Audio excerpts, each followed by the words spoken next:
guys, it's Zara, and for today's video I will be doing my January wrap-up. Now, to be honest, I only have one of these books with me because all the other ones I read from the library, which is a good thing, but at the same time, I have way too many of my own books that I seriously need to read. But I like taking out books from the library. So, all these are from the library, so I'll have like pictures and stuff. I'm trying to move a little bit so I can have space, but so I'm going to start off with my statistics, and I forgot to mention this last month, but for when I talk about the genres, I'm just putting them all into like groups, so like, some of them could go into more than one genre, if that makes sense. So if I say like there's 5 of this or maybe like 4 of that, you'll be like, that doesn't really add up to how many books you read this month. It's because of I'm grouping them and stuff. So yeah, let's just get on to it. So for the month of January, I read 8 books, which is amazing because January was my exam month. So it was definitely a very hectic month. But in the beginning of the month, I was still on my Christmas break, and I believe we started I think we started on like January 9th. That's when we went back to class. Or no, I think there was a snow day or something. I don't know. But so yeah, January was my exam month. So reading 8 books was amazing. Even though kind of explained why I didn't do very well on my exams.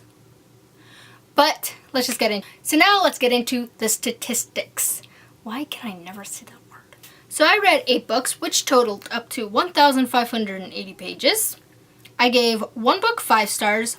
1 book 4.5 stars, 1 book 4 stars, 2 books 3.5 stars, 2 books 3 stars, and 1 book 2.5 stars. 2 books were written by women and 6 were written by men. So clearly I read more books written by men this month.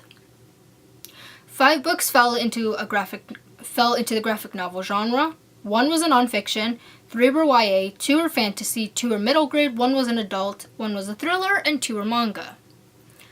So that was the statistics. Now let's get into the little reviews. So the first 2 books I read were the Sherlock mangas, and the first one was Sherlock A Study in Pink and Sherlock A Blind Baker, and they were both by Steve Moffat. And these pretty much are just a manga version of the TV show, of the first 2 episodes, which I thought maybe it'd just be like his own little story, but no, it's just a TV show. So yeah.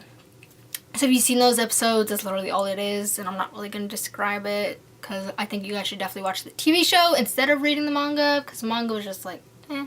So like the manga was okay, like it was fun to read, and like the art was cool and stuff, but I definitely recommend it more as the TV show. Like I did like the manga, but I'd recommend the TV show more. So I gave them both 3.5 stars. Next book I read was Roughneck by Jeff Lemire. The way I'm going to describe it is it's about a brother and sister who come face to face after years not being together, and they pretty much have to face the disturbing history of their family. That's really about it. So what I liked about this book was I really like the art because it is a Jeff Lemire book, so the art is always very pretty, and it's an art that I do find very interesting. Maybe some other people won't like it, but to me I definitely like the way he does it, especially because sometimes his art was mainly like white and blue colors and stuff. I don't know, I just like the way he does it. But one thing about this book was it did take it took me a bit of time to actually get into the story and actually start to like the story.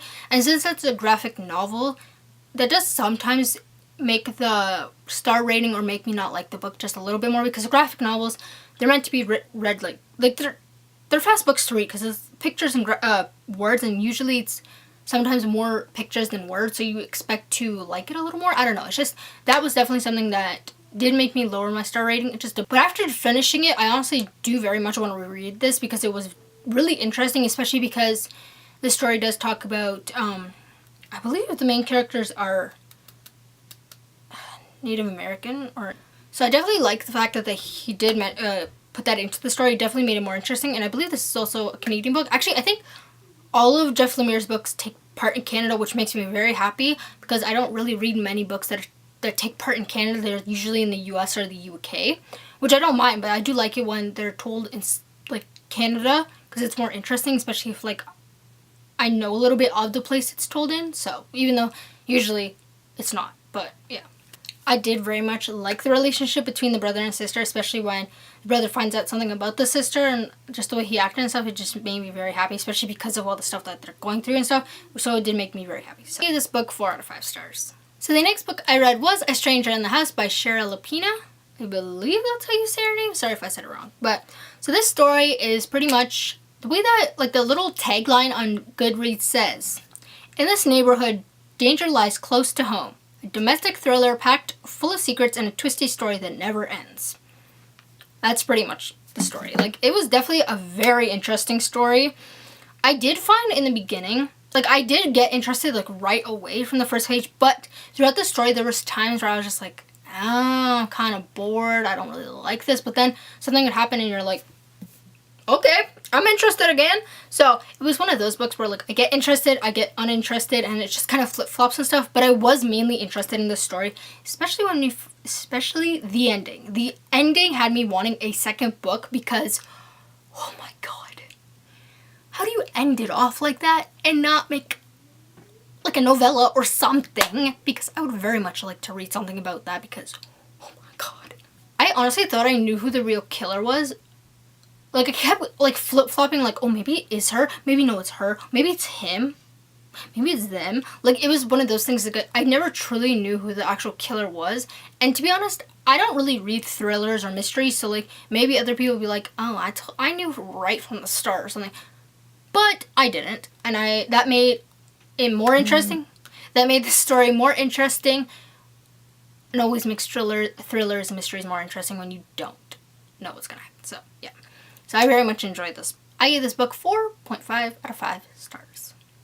So the next book I read was Piper by J. Asher, and this is pretty much a retelling of the Piper story, and I don't believe I've actually ever read the original story, or I might have read like retellings of it, and so I kind of, like, right when I read this book, I was like, I swear I've read this somewhere before. So I can't say if maybe he changed something, maybe if he made something different.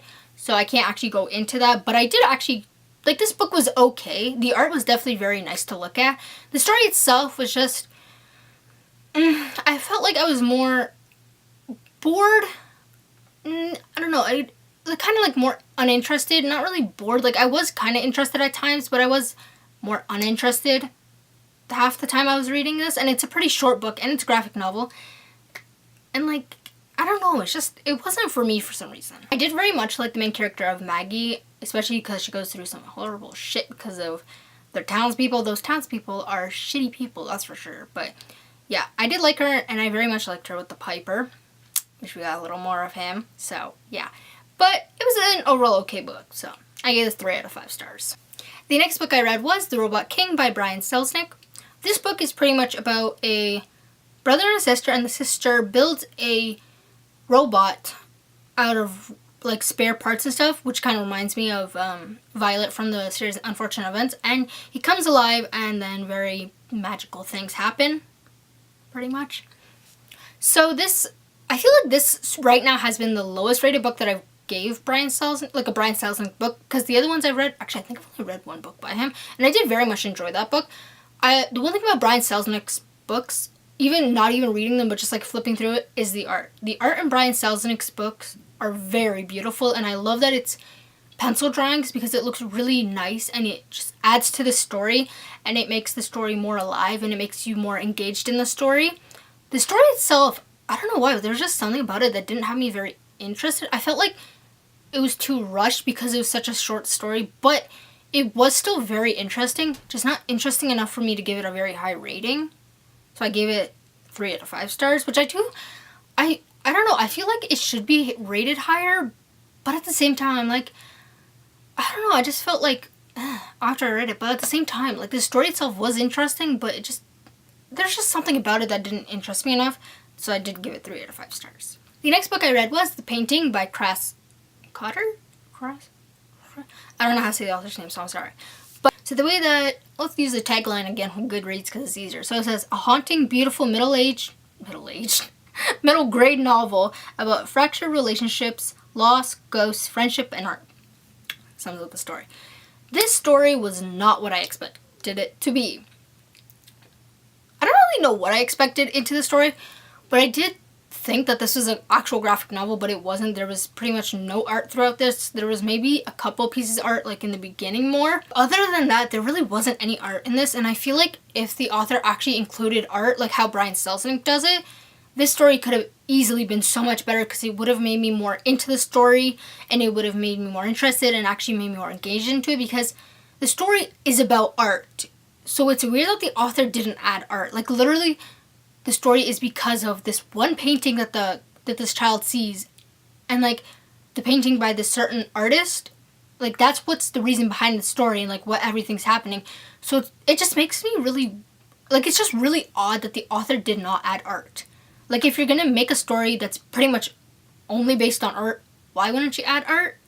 Just something that really bugged me, and that was the reason why I didn't really give it a good rating. The story itself was okay. I didn't really enjoy how it was changing from like two characters, because it was just really weird. And yeah, but when I finally realized like who the characters were and like how they like were kind of like related and stuff, I'm just like, what the? Okay. So yeah, I give this 2.5 out of 5 stars because, I don't know, I just felt like the author definitely could have done more with this, and the story wasn't that good, so yeah. So the last book I read was The Secret Path by Gord Downey, illustrated by Jeff Lemire. So I'm actually, I don't know if my review is going to come before this or after this, but I'm not going to really talk about this because I am going to have a separate review for this. But all you need to know is I love this book, and yeah, I'm not going to tell you my star rating, even though I guess if you listen to my statistics, you would know what it would be. But anyways, so that was my review. Or my wrap up. I hope you guys like this video. Why can't I not speak today? Don't forget to like, comment, and subscribe. Till next time. Bye, Rose.